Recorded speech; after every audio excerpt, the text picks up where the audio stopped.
첫 번째 시간에 스페이스 X 관련된 네. 이제 미국에서의 어떤 지금 자금의 흐름을 좀 얘기했다면 결국 인제 지금 원자력 같은 경우도 결국 미국에서 필요로 할 수밖에 없는 네. 그런 산업에 대한 부분을 좀 역설을 한번 해 드리려고 하고요. 음. 여기에 더해서 중요한 것이 뭐 우리나라에 대한 제가 볼 때는 어떻게 보면 중요도가 올라가는 부분도 있겠습니다만 이 원자력 특히 에너지를 좀 필두로 한 전 세계 패권 전쟁이 일어나고 있다. 그래서 음. 이런 부분을 좀 제가 볼 때는 이번 시간을 통해서 알게 되신다고 하면 단순히 인제 어떤 돈의 흐름도 상당히 중요하겠습니다만 네.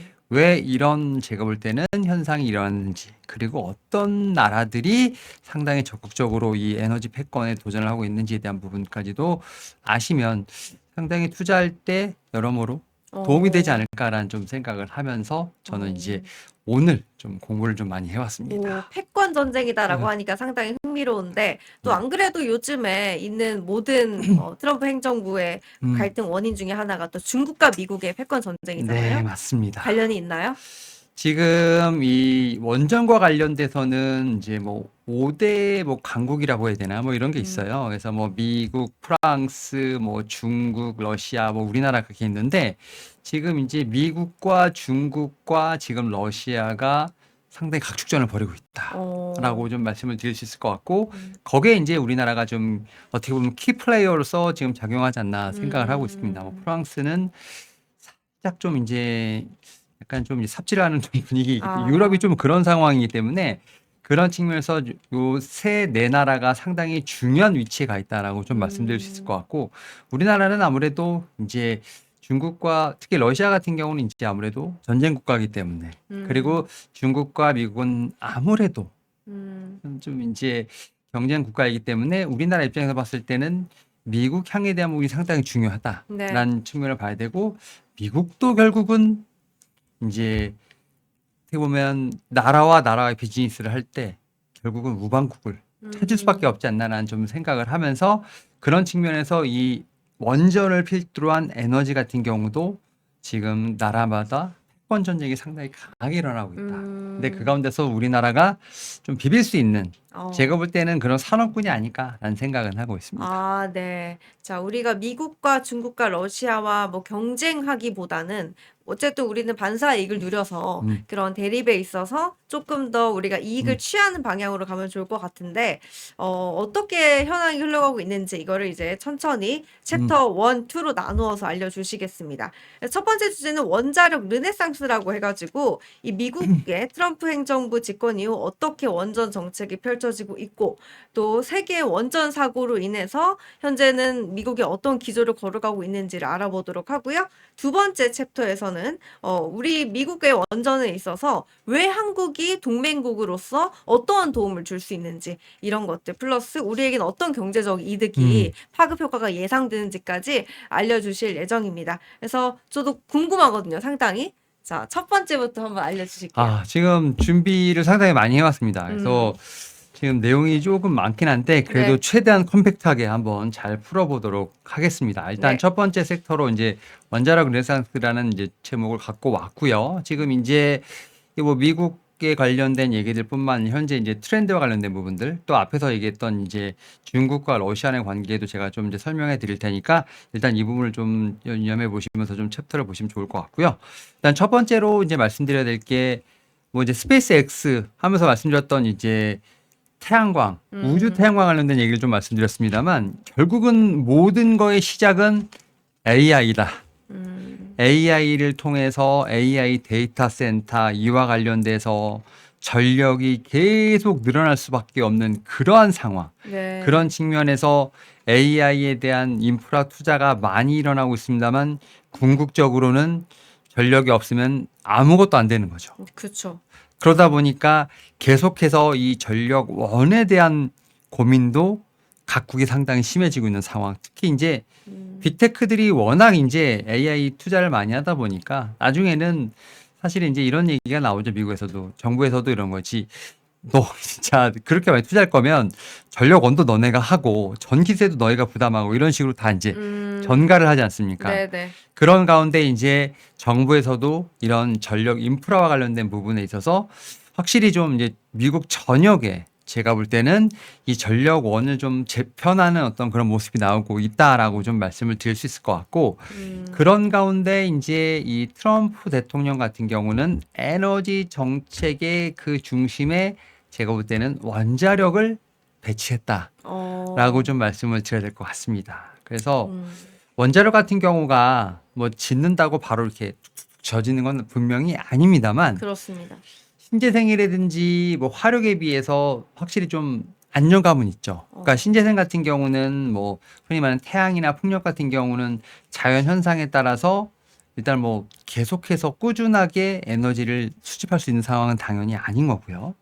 화력 같은 경우는 제가 볼 때는 안정성은 있습니다만 공기 오염이 너무 매연이 너무 심한 상황이기 때문에 음, 사실은 원전과 관련돼서도 한번 사고가 나면 큰 사고가 납니다만 그거를 제외하고 봤을 때 안정성 측면에서는 앞에서 말씀드렸던 이 신재생이라든지 화력보다는 꾸준하게 일정하게 전기를 발전할 수 있다는 측면에서 원자력이 각광을 받는다라고 생각이 들고 있고요. 그런 측면에서 지금 미국은 원전에 대한 지금 청사진을 그리고 있는 상황인데 네. 2023년에 100기가와트인데 지금 2050년까지 400기가와트 4배를 하겠다라고 지금 얘기가 나오는데 이게 이제 한 25년, 6년 정도의 어떤 파이프라인입니다. 그래서 어, 지금 이제 이 미국 전력 사용량이 드라마틱하게 올라가고 있고 AI 음, 규모도 드라마틱하게 올라간 상황이기 때문에 저는 전력원과 관련돼서 뭐 제가 볼 때는 뭐 원전뿐만 아니라 뭐 신재생이라든지 여기에 더해서 화력도 제가 볼 때는 꾸준히 계속 나올 것 같은데 그 음. 가운데 원전도 하나의 축을 확실하게 담당하지 않을까라는 이 현상에 대해서 일단 좀 설명을 드려야 될 것 같습니다. 네. 그러면은 이사님이 분석하시기에는 지금 당장은, 뭐, 지금 당장이라고 하면 향후 10년까지 포함을 네. 한다면, 태양광보다는 원전이, 조금 더 강세일 거다라고 보시는 그러니까 건가요? 이제 이 발전하는 데까지 제가 볼 때는 태양광이나 원전보다 태양광이나 풍력이 좀 빠를 수는 있어요. 왜냐하면 원전은 음, 짓는데 시간이 너무 오래 걸리는 상황이기 때문에 뭐 네네. 아무리 빨라봐야 뭐 한 7년에서 10년 정도 걸리는 상황이기 때문에 음, 하지만 그 사이에 제가 볼 때는 신재생 에너지가 원전을 메이크업한다 하더라도 중장기적으로 보게 된다라고 하면 원전을 따라갈 수는 없다라는 생각이 어, 듭니다. 어, 그러다 보니까 지금 미국에서도 이렇게 원전과 관련돼서 상당히 강한 드라이브를 걸고 있다라고 좀 말씀을 드릴 수 있을 것 같아요. 네, 원전을 따라가기는 음. 힘들다라는 평가해 주셨습니다. 제가 이 질문을 드린 이유가요, 사실 그겁니다. 이제 AI 데이터 센터 관련해가지고 네. 일론 머스크가 뭐 이거를 우주에다 짓기 위해서 네. 태양광에 대한 투자를 지금 이어가고 있는 걸로 저희가 네. 확인을 네. 했었는데, 그렇게 따지면 이제 미래 에너지 자원이 결국엔 태양광이 되는 게 아니냐에 대한 이야기가 나왔던 거잖아요. 일론 머스크의 그 태양광은 네, 우주에서 하는 겁니다. 우주에서. 지상에서 하는 게 아닙니다. 지구는 다르다. 지구는 네네. 다르다라고 좀 말씀을 드려야 되고 네네. 그 간극은 일단 좀 메꿔야 되는 겁니다. 일단 음, 아직까지는 아이디어이기 때문에 네네. 그 부분에 있어서 지금 현재 지구상에서 가장 현실적인 대안은 뭐냐라고 음. 했을 때 단기적으로는 신재생이 될 수 있어요. 왜냐하면 원전은 짓는데 시간이 오래 걸리는 거기 때문에 하지만 결국은 다 원전으로 대체될 수밖에 없지 않나 이렇게 어, 생각을 합니다. 네, 평가를 해주셨습니다. 자, 이렇게 해서 다음 페이지 한번 보여주시고요. 이제 다음 페이지는 네, 미국이 지금 이제 원전을 이렇게 지금 25년 안에 4배를 짓겠다라고 얘기를 했잖아요. 네, 네. 근데 그 이유가 원전의 비중이 그렇게 높지 않습니다. 음, 18% 정도 되는 상황이기 때문에 다른 원전 지금 쓰는 국가 대비 좀 낮아요. 어, 그래서 지금 이 수요가 드라마티컬하게 AI 관련된 부분에 늘어나고 있는 상황에서 오히려 원전이 낫다? 음, 그러다 보니까 당연히 원전 비중을 확대하는 쪽으로 정책이 당연히 바뀔 수밖에 없지 않냐라는 어떤 그러한 어, 결론으로 가고 있다라고 좀 말씀드릴 수 있을 것 같고 네, 이거는 아무래도 이제 뭐 뒤에서 말씀드리겠습니다만 이 원전에 대한 미국의 좀 아픔이 있다. 그래서 지금 어떻게 보면은 원전에 대한 공급을 좀 이제 자의적인 측면에서 좀 줄여왔던 부분이 있습니다만 이제는 그런 부분을 차치하고서라도 수요가 너무 이제 올라갔기 때문에 음, 원전에 대해서 다시 지금 살리려고 하는 노력이 있다라고 볼 수 있을 것 같고 음, 지금 이제 보시면 이 지금 오른쪽에 이제 도표를 보시면 1970년대까지만 해도 지금 원전 상업 운전이 상당히 강했습니다. 70년대, 80년대, 뭐 그러네요. 90년대까지도. 근데 네, 지금 2000년대는 거의 0이 됐죠. 그러니까 이제 이 사이에 어떤 사건이 있었던 거죠. 그러다 보니까 인위적으로 이제 원전에 대한 어떤 가동, 상업 운전을 중지했다가 아, 이제는 안 되겠다 싶어서 다시 이제 올리는 약간의 이제 V자 형태로서 지금 제가 볼 때는 반등을 시키려는 모습이 나온다라고 네. 생각하시면 될 것 같습니다. 이 시기도 시기상으로도 상당히 괜찮은 원전 모멘텀이다라고 볼 수 있겠는데요. 자, 이제 페이지 넘겨주시고요. 자, 이제 트럼프 행정부가 집권한 다음에 트럼프 행정부는 저희도 어렴풋이 아시는 분들도 느끼시겠지만 신재생 에너지 별로 안 좋아하는 걸로 알고 있거든요. 지금 정확히 말하면 트럼프 대통령이 네. 태양광을 그렇게 싫어하진 않아요. 근데 풍력에 대해서는 좀 태클을 많이 걸고 있습니다. 네. 그리고 지금 이제 이 트럼프 대통령은 아무래도 이제 공화당 보수 색채이기 때문에 뭐 천연가스부터 시작해서 사실은 전통적인 에너지를 좋아합니다. 신재생은 아무래도 이제 민주당 색깔이 좀 강하고요. 그다음에 이제 전통적인 에너지와 관련돼서는 이제 이 제가 볼 때는 이 공화당을 필두로 한 트럼프 대통령이 상당히 드라이브를 걸고 있는데 여기에 더해서 이제 원전이 얹혀졌다라고 보시면 될 것 같아요. 네네. 그래서 지금 이제 트럼프 대통령이 지금 이제 집권한 이후부터 계속해서 이제 에너지와 관련된 정책들이 많이 나오고 있는 상황이죠. 특히 이제 AI에 대한 어떤 투자도 있겠습니다만 그 투자를 뒷받침할 만한 결국 이제 전력원에 대한 부분도 좀 투자를 많이 하고 있는데 네네. 지금 이 표를 보게 되면 작년 2월부터 시작해서 쭉 이제 에너지, 특히 이 원전과 관련된 부분의 정책이 어떻게 변해됐나라고 나올 수 있을 것 같은데요. 지금 이제 미국 에너지부가 상당히 일을 열심히 하고 있다라고 좀 생각이 들고 있고, 지금 이제 기억을 하시는지 모르겠습니다만, 지금 미국 같은 경우 특히 이제 좀 국가 산업으로 지금 생각이 되는 회사들 같은 경우는 미국 정부가 지분을 좀 투자하는 좀 그런 형태가 좀 나왔었는데 뭐 최근에 뭐 인텔 같은 경우도 지분에 네. 대한 투자가 있었고요. 뭐 히토리와 관련된 부분도 제가 볼 때는 이제 지분 투자를 하는 어떤 그런 부분을 통해서 결국 이제 에너지와 관련된 부분에서 직접적으로 이제 국가가 개입을 하는 그 결국 이 얘기는 다른 말로 하면 AI와 더불어서 이 에너지, 특히 원전과 관련된 부분에서는 국가의 자산으로 봐야 된다라는 어떤 그러한 시각이 변화가 있다라고 볼 수 있을 것 같고, 그런 측면에서 미국 정부라든지 미국 에너지부가 여러 가지 정책을 통해서 혹은 이제 이 기술과 관련돼서 투자를 한다거나 혹은 이제 관련된 기업들의 지분을 매입한다거나 이런 식으로 통해서 저는 확실하게 지금 정부가 어떻게 보면 이런 에너지 산업, 특히 원전과 관련된 부분을 직접적으로 이끌고 있다라고 좀 보시면 될 것 같습니다. 네, 지금 표를 쫙 보고만 있어도 짧은 시간 내에 압축적으로 네. 정부가 밀어붙이고 있다라는 게 드러나네요.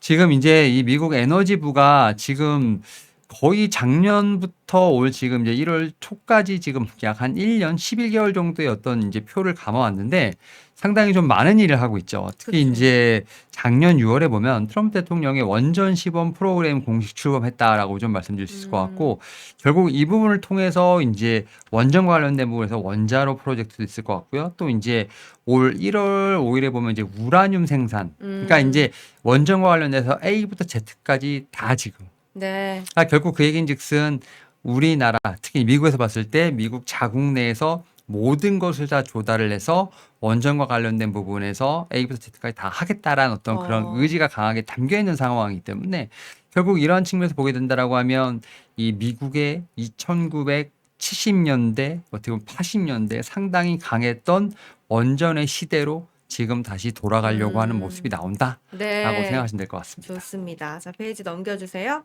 자, 이제 현재 신규 건설 시장을 주도하는 국가가 과연 어느 국가냐에 대한 이야기를 해주실 텐데 미국이 아니라고요? 미국이 아니죠. 지금 모든 산업에서 가장 정부가 주도적으로 섹터, 특히 산업군을 네. 키우는 나라는 이 나라입니다. 이 나라. 중국입니다. 중국. 어, 중국이 지금 뭐 신재생, 원전, 뭐 반도체부터 시작해서 국가 주도 프로젝트를 다 진행하고 있는. 그래서 사실 원전 분야도 예외는 아니다. 그래서 지금 중국이 보면 신재생도 거의 1위고요. 네. 원전도 거의 1위고요.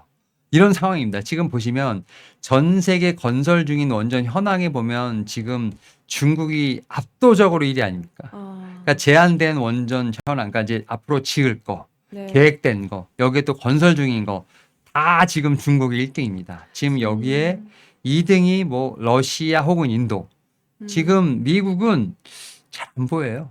오히려 한국이 조금 이제 그 건설 중인 원전이 조금 보이긴 하는데 한국도 거의 안 보이고 미국도 거의 안 보이고 뭐 제가 볼 때는 중국, 러시아, 인도가 지금 상당히 원전에 제가 볼 땐 적극적인 상황이기 때문에 이런 걸 보게 된다라고 하면 이 에너지 패권 싸움에서 과연 미국이 승산이 있을까라는 생각을 했을 때 결국 그러다 보니까 지금 미국이 이래저래 중국을 견제할 수밖에 없는 상황으로 몰리고 있지 않나라고 생각을 하고 있고 결국 이제 제가 스페이스 X 때도 말씀드렸습니다만 중국도 지금 달 탐사부터 시작해서 우주로 네. 쏘아 올리려고 하는 프로젝트들이 상당히 많이 진행되고 있는 상황인데 네. 모든 분야에서 지금 다 어. 미국과 중국이 계속 대립을 할 수밖에 없는 상황이 아닐까라는 생각을 하는데 중국은 이게 이제 어쨌든 국가가 지금 발을 나서서 지금 이제 어쨌든 하드캐리하는 상황이기 때문에 미국 입장에서 보더라도 이 중국과 러시아의 어떤 신규 건설 시장을 주도하는 어떤 이러한 에너지 패권 싸움에서 질 수가 없다. 그러다 보니까 더 미국도 지금 앞에서 말씀드렸던 것처럼 25년 안에 4배 이상의 프로젝트를 진행하겠다는 어떤 그런 파이프라인과 청사진을 발표한 것들이 다 지금 도표로 나오고 있지 않나 생각하고 있습니다. 와, 엄청난 지금 표만 보더라도 엄청나게 많이 보이고 있습니다. 자, 그러면 이제 중국은 국가가 발벗고 나서고 있고, 네. 미국도 어쨌든 지금 나서려고 하는 이 상황 속에서 네. 또 한국의 위치나 이런 것들도 설명을 해주시겠죠? 그럼요. 일단은 우리나라 입장에서 보게 된다면 우리나라가 원전을 짓는 것도 중요합니다만 네. 다른 나라에서 짓는 원전에 우리나라가 수출하는 것도 당연히 중요하겠죠. 이게 결국 이제 우리가 흔히 말하는 이제 수주 산업이라고 봐야 되는데 여기서 보시게 된다라고 하면 중국, 러시아는 자체 기술이 있습니다.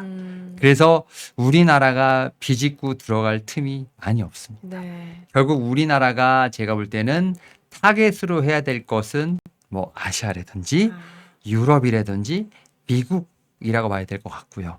그러다 보니까 전 세계 제한된 원전 현황 좀 밑에 오른쪽에 보면 폴란드 나와 있지 않습니까? 네. 폴란드가 이제 우리나라랑 이제만 연관이 있다라고 볼 수 있을 것 같고 여기에 미국, 우크라이나는 아직은 이제 좀 전쟁 상황이기 때문에 지금 튀르키예라든지 우크라이나라든지 이런 부분은 조금 좀 봐야 되지 않을까 생각을 하고 있고 여기에 사실 프랑스도 좀 표가 있습니다만 프랑스는 제가 볼 때는 살짝 무시해도 된다. 왜냐하면 단가가 비싸지만 납기도 못 맞추는 정말 최악의 어떤 그런 제가 볼 때는 가성비를 보여주는 나라이기 때문에 프랑스는 같은 유럽에서도 많이 배제가 되는 상황이기 때문에 프랑스는 제외하고 네. 중국과 러시아는 뭐 이제 아무래도 전쟁이라든지 좀 어떻게 보면 이제 상대적으로 제가 볼 때는 미국과의 어떤 그런 거리감 있는 나라이기 때문에 결국 우리나라와 미국이 잘 협장을 하게 된다라고 하면 전 세계 원전 시장을 제가 볼 때는 좀 많이 휩쓸지 않을까 생각은 하고 있습니다. 네, 기대해 보겠습니다. 페이지 넘겨주세요. 자, 이제 좀 본격적으로 이야기를 나눠볼 텐데, 미국이 도대체 왜, 이렇게, 메이크 아메리카 그레이트 어게인 하는 이 미국이 지금은 주도적으로 에너지부를 통해서 하려고 하지만 왜 원전을 기피했을까? 좀 근본적인 이유를 좀 알려주시겠어요? 네, 일단은 이 미국 사실 이제 가까이 보면 이제 일본도 사고가 하나 있었지 않습니까? 네, 네. 일본도 2012년에 후쿠시마 사고가 있었는데 이제 미국도 사고가 하나 있었습니다. 이제 1979년에 이제 쓰리마일 섬에서 원자력 발전소 2호기에서 원자로 노심이 부분적으로 녹아내리는 사고가 있었습니다. 물론 이제 인명 사고는 없었습니다만 그때 상당히 놀랐습니다. 그래서 미국이 원전 건설을 사실상 이 사건 이후로 중단하는 좀 그러한 계기가 있었다라고 좀 말씀드릴 수 있을 것 같고 네. 여기 이제 표에 보게 되면 1979년에 쓰리마일 섬 사고 이렇게 돼 있지 않습니까? 그 이후에 지금 인허가가 쭉쭉쭉쭉쭉 다 취소되는 어떤 이제 짙은 색으로 보면 취소되는 거죠. 네. 그러니까 2000년대 전인데 1980년대부터 1994년도까지 대부분의 좀 이제 인허가가 다 취소되는, 그러니까 그런 상황에서 기존에 있는 것도 가동을 중단하는 그러한 제가 볼 때는 사건이 발생을 하면서 미국은 원전이 2000년 전까지는 거의 전무해지는 아. 그런 사건이 있었다라고 좀 말씀드릴 수 있을 것 같고, 여기에 또 이제 체르노빌 사건이 1986년에 또 터지게 되면서 이제 원전은 정말 위험한 음. 것이구나라는 어떤 그런 사고 방식이 이제 좀 많이 확고해지는, 음. 그러다 보니까 지금 이제 미국에서 한 번 터졌고 유럽에서 한 번 터졌고 그리고 이제 후쿠시마, 특히 아시아에서 한 번 또 어떻게 보면은 10년, 20년 주기로 터지다 보니까 그쵸. 이 전 세계가 이 원전이 정말 무섭구나, 그쵸. 탈원전을 해야 될 수밖에 없는 상황이구나라는 어떤 그러한 사고 방식이 지배를 하면서 특히 미국 같은 경우는 원전이 되게 전무해지는 좀 그러한 어떤 방향성으로 갔다라고 보시면 될 것 같습니다. 아, 네.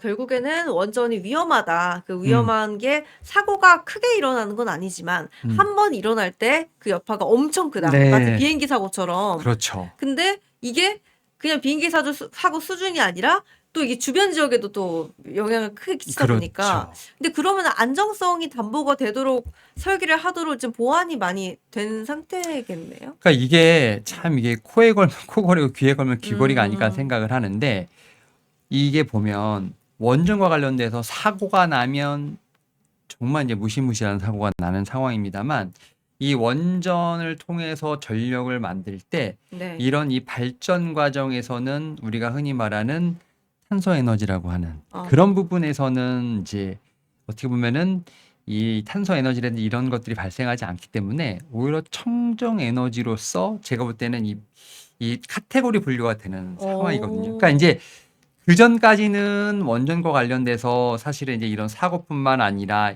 여러 가지 것들에 대한 부분의 위험성이 상당히 많았기 때문에 원전은 상당히 위험한 어떤 카테고리로 났습니다만, 사실은 이제 AI 수요부터 시작해서 너무나 이제 전력원에 대한 부분들에 있어서 공급이 모자르다라는 생각을 하니까 이제 기준이 바뀌는 거죠. 지금 발전 과정에서 우리가 흔히 말하는 탄소부터 시작해서 이런 부분들이 발생하지 않으니까 원전은 그래도 친환경으로 봐야 되지 않을까라는 어떤 기준이 바뀌면서 원전이 또 그렇게 좀 카테고리가 바뀌는 좀 그러한 어떤 모습이 생겼고요. 그러다 보니까 미국에서는 이제 본격적으로 드라이브를 다시 거는 좀 그런 상황으로 지금 이제 변모하고 있다라고 보시면 될 것 같습니다. 그렇다고 하더라고요. 친환경 에너지보다는 효율성이 좋은데 네. 또 화석, 석탄, 석유 에너지보다는 훨씬 더 안전하고 음. 친환경적이다 해가지고 음. 그 중간에 어떠한 지점이 네. 원전이다. 네, 그런 이야기를 음. 많이 하더라고요. 자, 다음 페이지 보여주세요. 자, 이제 그렇게 됨으로써 이제 미국 원전 산업은 사실상 이때 이후로는 끝난 이때 이후로는 건가요? 거의 이제 네. 어떻게 보면 역량이 상실됐다. 음, 그러니까 이제 미국이 보면 조선, 조선, 그다음에 이제 원전. 원전. 그러니까 이제 우리나라가 이제 미국에 대미 투자할 때 항상 나오는 키워드가 거의 두 개가 아닐까 싶어요. 그쵸. 그러니까 조선과 원전에 거의 제가 볼 때 르네상스를 미국이 다 가지고 있었는데 이제 어떻게 보면은 너무 오버스펙이 아니었나 생각이 들 정도로, 야, 그 정도 군함이 뭐 미국에선 필요하겠어? 혹은 뭐 이제는 원전은 너무 위험한 거 아니냐? 이런 사고가 결국 지배되면서 기존에 있는 것도 많이 축소가 되고 또 생산을 하지 않는 좀 그런 상황이 제가 볼 때는 이어졌다라고 좀 말씀드릴 수 있을 것 같고, 네. 그러다 보니까 이제 약간의 좀 반도체에서도 느끼는 것이 뭐냐면, 미국이 결국은 이제 우리가 흔히 말하는 제조업 분야는 이제 넘기는, 아, 그러니까 뭐 아시아라든지 다른 나라로 넘기고 이제 우리가 흔히 말하는 서비스업이라고 하는 쪽에만 좀 더 집중을 하는, 그러다 네. 보니까 원전 같은 경우도 뭐 반도체도 그렇습니다만 이 설계라고 하잖아요. 이 부분에 대한 뭐 IP와 관련된 부분에서는 상당히 많은 어떤 재산권을 갖고 있습니다만 결국은 설계도를 그리면 뭐합니까? 만들지를 못하는. 그러네요. 그러다 보니까 반도체도 보면 대부분 다 파운드리부터 시작해서 다 이제 뭐 TSMC 가는 것처럼 원전도 지금 설계와 관련된 부분에서 있어서만큼은 그래도 좀 이제 어쨌든 살아남았습니다만, 뭐 이제 제조는 EPC부터 네. 제조 관련된 부분들은 다 이제 다른 나라로 넘어가고요. 음, 결국 이제 여기 보게 되면 이 원전 시장 축소로 중공업도 파산하고 지금 단조도 지금 원전 수요가 붕괴되고 비중 어. 축소되고 이런 부분들이 다 결국은 이제 이 앞에서 말씀드렸던 3마일 섬 이후로 많이 이제 인식이 바뀌었던 부분들. 그러다 보니까 제가 볼 때는 조선이라든지 이런 방산 자체만 놓고 봤을 때도 이미 결국 뼈대는 조금 남아있을지 모르지만 대부분 제조업은 다 넘어가는 그런 상황이 될 수 있을 것 같고, 그런 측면에서 이런 핵심 기술들 자체가 미국은 활용을 못하고 없다라고 보면 된다. 그래서 오히려 방산 정도를 제외하면 이런 제조업들 제조업들은 다 어쨌든 다 아시아권으로 넘어오지 않았나 생각하시면 될 것 같습니다. 네, 자, 이렇게 함으로써 어떻게 보면은 오히려 우리나라한테 기회가 될 수도 있는 그렇죠. 거겠죠. 자, 페이지 넘겨주세요. 자, 이게 좀 예시로 가져와 주신 건가요? 네, 일단은 미국에서 원전과 관련돼서 이제 프로젝트가 하나 이제 했었던 것이 있는데 2009년에 이제 인허가 착공이 난 이후에 지금까지 이제 쭉 보면 완공이 2023년 됐거든요. 그러면 정확히 지금 14년 걸린 거예요. 14년. 아, 근데 지금 7년 생각했는데 7년 지연됐어요.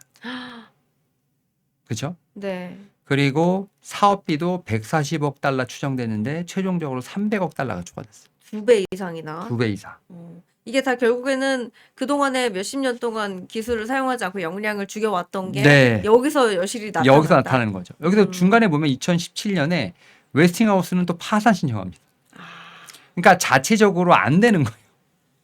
그러네. 그러니까 본인들이 충분히 이제 2000년대 초반에 원전에 대한 부분에서 어떻게 보면은 테스트를 해봤는데 네. 아 이게 안 되겠구나. 그러다 보니까 지금 이제 원자로 건물도 못 짓고 관련돼서 설계는 할 수 있지만 설계 변경 자체도 힘들고 결국 이러다 보니까 상업 운전도 늦어지는 상황이기 때문에 이런 부분을 트럼프 행정부는 분명히 알고 있었던 거죠. 네. 그러다 보니까 미국과 관련돼서 이제 이 원전과 관련된 산업을 다시 부흥하기 위한 노력은 합니다만 역량 부족이라는 것을 여실히 느낀 거고 이 부분을 메이크업하기 위해서 트럼프 대통령이 관세부터 시작해서 여러 가지 앞단의 일들을 하지 않았나라는 생각을 합니다. 와, 네. 결국 대미 투자, 대일 투자, 일본도 투자를 하지 않습니까? 결국 그걸 통해서 이끌려고 했던 건 뭐냐면 미국에서 약한 산업을 미국 돈이 아니라 미국이 필요한 기술을 가지고 있는 나라가 직접적으로 투자를 해서 거기서 이윤을 가져가게 하고 어떻게 보면 미국의 어떤 약한 산업을 부흥시키는 그러한 전략을 미국은 쓰지 않았나 생각합니다. 네.